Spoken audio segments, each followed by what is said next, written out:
Hey guys, welcome to the Liberal Hive Mind, a channel solely focused on exposing the abundant hypocrisy of the left. Okay, so this was the moment that Kamala Harris needed. I mean, she needed this so badly. This was obviously a Hail Mary, a last-ditch effort. Kamala Harris on Fox News for the first time ever? That reeks of desperation. And the point I'm trying to make, the most obvious point, she needed a win tonight. She needed the optics victory that her campaign was so desperately seeking. And of course, you get where I'm going with this. She delivered possibly the biggest disaster of this entire campaign season. I think, honestly, this interview with Bret Baier was worse than Joe Biden's debate performance against Donald Trump. It sounds crazy, but it's certainly not, and it's actually quite believable. Kamala Harris, for the first time, is forced to actually have to answer for her record, is forced to actually engage in a real dialogue with a journalist willing to go there, and yep, you pretty much get it. Disaster zone. Let me show you guys exactly what happened. We got some stuff to get into, so let's roll the tape. All right, folks. So it was obvious that Kamala Harris,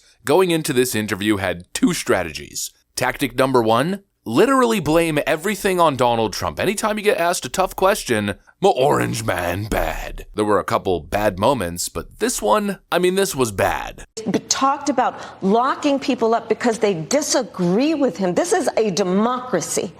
And in a democracy, the President of the United States, in the United States of America, should be willing to be able to handle criticism without saying he'd lock people up for doing it. Kamala Harris basically lost it. Although saying that kind of implies that this was authentic. This was not authentic. That was acting. You can tell how disingenuous she is. Basically, what I read there was Donald Trump is literally Hitler. She's about to burst a blood vessel in her forehead. Donald Trump said that he would jail people that he disagrees with. No, he didn't, you absolute loon, you absolute partisan goon. That's never happened. Has Donald Trump called for investigations into people who were involved in subverting democracy and these phony impeachment attempts? Illegal FISA warrants, colluding with foreign spies to fabricate a story in an effort to impeach a sitting president, or, Democrats over the last, let's call it a year and a half, conspiring to throw him in prison on bogus political charges. Yeah, not exactly the same thing.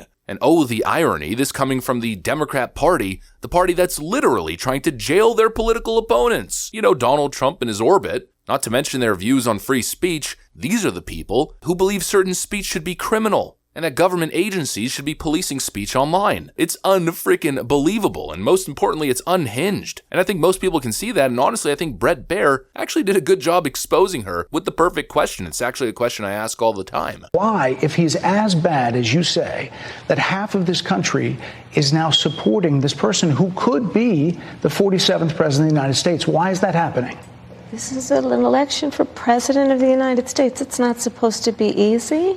I know, but it's not supposed to be. It is not supposed to be a cakewalk. So are they misguided, the 50%? Listen, are they stupid? What is it? I would never say that about the American people. And in fact, if you listen to Donald Trump, if you watch any of his rallies, he's the one who tends to demean and belittle and diminish the American people. He's the one who talks about an enemy within, an enemy within, talking about the American people, suggesting he would turn the American military on the American people. If Donald Trump is this crazy, psycho, Hitlerian guy, why does half the country support him? Are they stupid? Are they crazy? Are you saying that half the country is supporting a Hitlerian figure and they're just a bunch of fascists? Oh, no, I would never say that. Only Donald Trump says stuff like that. What a complete fool. This is complete campaign implosion.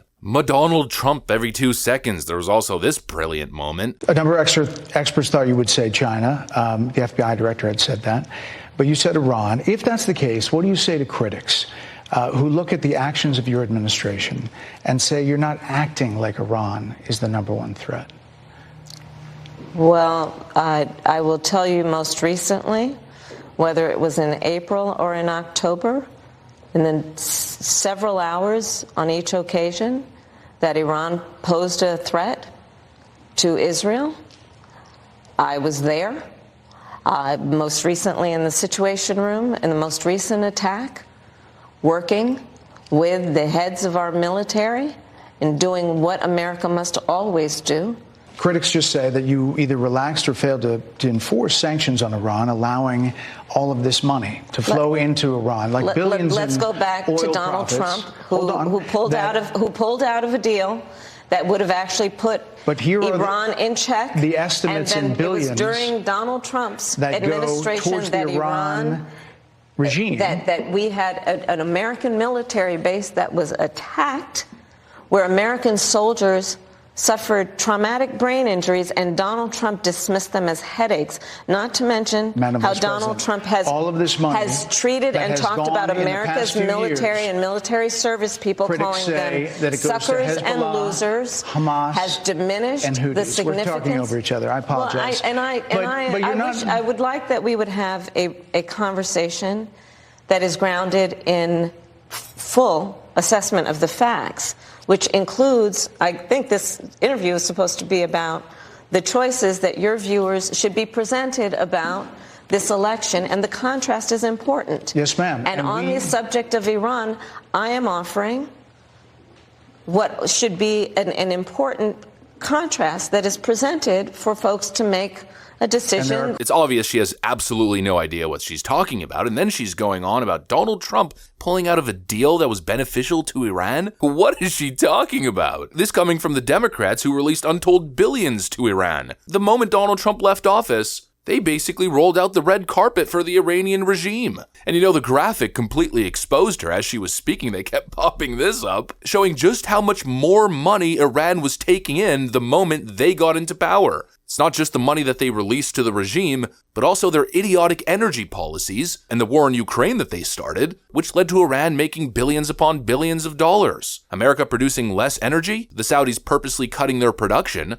to create more scarcity, countries putting sanctions on Russian oil, and of course countries refusing to take Russian oil imports. Who do you think that benefited? Holy frickin' moly, unbelievable. Donald Trump every 2 seconds. That was strategy number 1, and strategy number 2 was simply just not answering the question at all. Joe Biden is not on the ballot. I understand. And Donald Trump but is. You talked about it. And Donald Trump After George Clooney said within a few minutes of talking to President Biden at a fundraiser that he thought this was not the same Joe Biden that we saw on the debate stage. Donald Trump is on the ballot. I understand. You met with him at least once a week for 3.5 years. You didn't have any concerns? I think the American people have a concern about Donald Trump. Looking back, do you regret the decision to terminate Remain in Mexico at the beginning of your administration? At the beginning of our administration, within practically hours of taking the oath, the first bill that we offered Congress, before we worked on infrastructure, before the Inflation Reduction Act, before the Chips and Science Act, before the bipartisan Safer Communities Act, the first bill, practically within hours of taking the oath. How many illegal immigrants would you estimate your administration has released into the country over the last 3.5 years? Well, I'm glad you raised the issue of immigration, because I agree with you. It is a topic of discussion that people want to rightly have. And you know what I'm going to talk about. Yeah, but right just a number. Do you think it's 1 million, 3 million? Brett, let's just get to the point. Okay, the point is that we have a broken immigration system that needs to be repaired. This interview was a complete disaster. I mean, horrible, horrible, horrible. I mean, I don't think I've ever seen such a pathetic performance. I mean, that was almost impossible to watch. I was standing in the living room watching the TV, facepalming the entire time, but also grinning, just thinking to myself what a mistake it was for her to show up on Fox. It's like I told you guys, I know a lot of people don't like Bret Baier, and people have their reasons, but he's still a Fox News host, and he's quite keyed into the issues, and I think he asked a lot of good questions. Obviously, the Kamala Harris campaign didn't allow him to really go into detail on a lot of this stuff, and Kamala Harris just kept, frankly, talking over him, at some points even yelling. But honestly, I think he did a pretty good job. Certainly the best interview performance to date, and I don't even think that's a debate. I think Fox News might have just ended Kamala Harris's political career. Holy moly, and I can't believe she doubled down again. In all these interviews, they keep giving her a moment to clarify. Do you regret your border policies, especially in the early days, when assuming office? Was it a mistake to axe the Trump executive orders? Once again, she expresses no regret, no responsibility. It's just such a slap in the face to the American voter, and she did it again. How ill-advised. This race might be over. Anyways, that's pretty much what I got for you guys. Hopefully you enjoyed the video. If you did, make sure to leave a like and possibly subscribe to the channel. Thanks for watching, and I'll see you on the next one.